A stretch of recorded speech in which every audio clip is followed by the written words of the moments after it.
Hello friends, अगर आप भी इलाहाबाद यूनिवर्सिटी में एमएससी फिजिक्स के लिए एंट्रेंस एग्जाम पे प्रिपरेशन कर रहे हैं तो आज के इस वीडियो में हम कुछ इंपॉर्टेंट कॉन्सेप्ट देखेंगे। आपके एग्जाम में ज़रूर इससे एक दो क्वेश्चन आपको मिलेंगे ही।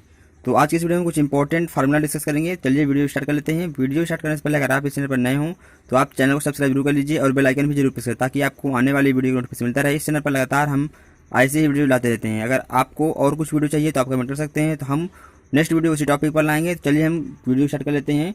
तो जो फर्स्ट कॉन्सेप्ट है, जो यहाँ से क्वेश्चन बनते हैं कि simple cubic, body centre cubic और एफसीसी और एचसीपी से क्वेश्चन बनते हैं कि पैकिंग फ्रैक्शन क्या होगा इन तीनों का।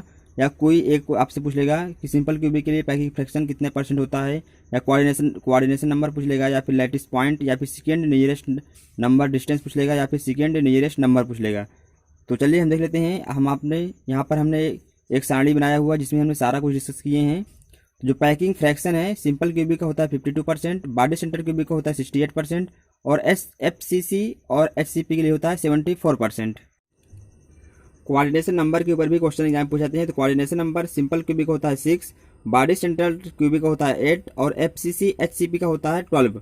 लैटिस पॉइंट सिंपल क्यूबिक का होता है 1, बॉडी सेंट्रल क्यूबिक का होता है 2 और एफसीसी और एचसीपी के लिए होता है 4। सेकेंड नियरेस्ट नाइबर डिस्टेंस जो होता है सिंपल क्यूबिक के लिए होता है √2a, बॉडी सेंटर क्यूबिक के लिए होता है a और एफसीसी और एचसीपी के लिए होता है a।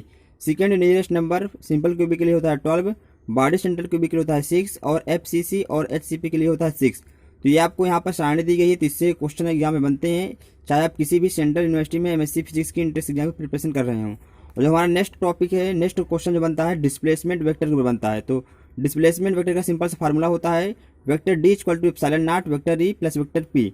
यहाँ पर जो वेक्टर डी है वो डिस्प्लेसमेंट वेक्टर है और एप्सिलॉन नॉट, और जहाँ पर जो वेक्टर ई है वो इलेक्ट्रिक फील्ड है और वेक्टर पी पोलराइजेशन वेक्टर है, और जो एप्सिलॉन 0 वो परमिटिविटी है फ्री स्पेस की। तो डिस्प्लेसमेंट वेक्टर पर भी क्वेश्चन बनते हैं, तो आपको ये फार्मूला पता होना चाहिए। और नेक्स्ट हमारा है थर्ड नंबर पर है बॉयल टेम्परेचर, क्रिटिकल टेम्परेचर और इन्वर्जन टेम्परेचर। तो तीनों का फार्मूला आपको पता होना चाहिए। जैसे इसमें BHQ क्वेश्चन आया था TB/TC का फार्मूला क्या होगा, TB/TC किसके इक्वल होगा, या TC/TI किसके इक्वल होगा। तो आपको सिर्फ डिवाइड करना है इसी फार्मूले पर बस। जैसे क्वेश्चन एग्जाम में पूछा गया था BHQ 2020 में कि बॉयल टेम्परेचर और क्रिटिकल टेम्परेचर का रेशियो किसके बराबर होगा। 4 ऑप्शन गिवन था जिसमें से एक ऑप्शन सही था। तो आपको बॉयल टेम्परेचर जो फार्मूला होता है और क्रिटिकल टेम्परेचर और इन्वर्जन टेम्परेचर तीनों टेम्परेचर का फार्मूला आपको पता होना चाहिए। तो बॉयल टेम्परेचर होता है TB = A/BR, क्रिटिकल टेम्परेचर होता है TC = 8A/27BR, इन्वर्जन टेम्परेचर होता है TI = 2A/BR। जहाँ पर जो A B है ये वंडर वाल्स नियतांक है, और यहाँ पर जो R है वो गैस नियतांक है या गैस कांस्टेंट है, और A B वंडर वाल कांस्टेंट है। तो यहाँ पर हमने 3 चीज़ें डिस्कस किए हैं, simple cubic, body centre cubic, FCC HCP के लिए जो packing fraction, coordination number, lattice point, second nearest neighbour distance, second nearest number, इस सारा को डिस्कस किए हैं। और सेकंड नंबर पर हमने डिस्कस किया डिस्प्लेसमेंट वेक्टर का फार्मूला, और थर्ड नंबर पर बॉयल टेम्परेचर, क्रिटिकल टेम्परेचर और इन्वर्जन टेम्परेचर का फार्मूला। नेक्स्ट है हमारा 4 नंबर पर है मोस्ट प्रोबेबल वेलोसिटी या प्रायिकता चाल, एवरेज चाल और वर्ग माध्यमूल चाल। ये तीनों का फार्मूला भी इंपॉर्टेंट है। इससे अगर आप बीएससी के स्टूडेंट भी हैं तो बीएससी में भी बहुत सारे क्वेश्चन इससे बनते हैं। जैसे बीएससी में क्वेश्चन आया था इसमें सबसे बड़ा कौन है, तो सबसे जो ज़्यादा स्पीड होती है वो VRMS होती है। तो VRMS सबसे ज़्यादा होगा, फिर उससे कम एवरेज, फिर सबसे कम VMP या मोस्ट प्रोबेबल वेलोसिटी या प्रायिकतम चाल। तो ऐसे बीएससी में भी क्वेश्चन आया था, तो इसका VRMS स्पीड सबसे ज़्यादा होगा, फिर उससे V एवरेज, फिर उससे कम V मोस्ट प्रोबेबल वेलोसिटी। तो ये तीनों का रेशियो ऐसे होता है। और प्रायिकतम चाल का जो फार्मूला होता है वो √2 kT/m होता है, और एवरेज का होता है √8 kT/m, और वर्ग माध्यमूल चाल का फार्मूला होता है या root mean square velocity formula होता है √3 kT/m। यहाँ पे जो m है वो मास है, t टेम्परेचर है, और k बोल्ट्जमैन कांस्टेंट है। तो आपको तीनों ही फार्मूला पता होना चाहिए, प्रायिकतम चाल का, औसत चाल का और वर्ग माध्यमूल चाल का। नेक्स्ट है 5th नंबर पर बोहर एनर्जी। तो बोहर एनर्जी से भी क्वेश्चन एग्जाम में पूछे जाते हैं। तो बोहर एनर्जी फार्मूला होता है En = -13.6 n²। तो अगर आपको ऑर्डर पूछेगा n = 1 के लिए तो क्या होगा, n = 2 के लिए तो आप n की वैल्यू रखकर बोहर एनर्जी निकाल लेंगे। और जो नंबर ऑफ वेव्स का फार्मूला होता है बोस आइंस्टीन केस में होता है ni + gi -1 का फैक्टोरियल अपान ni का फैक्टोरियल इंटू gi -1 का फैक्टोरियल। और फर्मी डिराक के केस में होता है gi का फैक्टोरियल अपान ni का फैक्टोरियल इंटू gi - ni का फैक्टोरियल।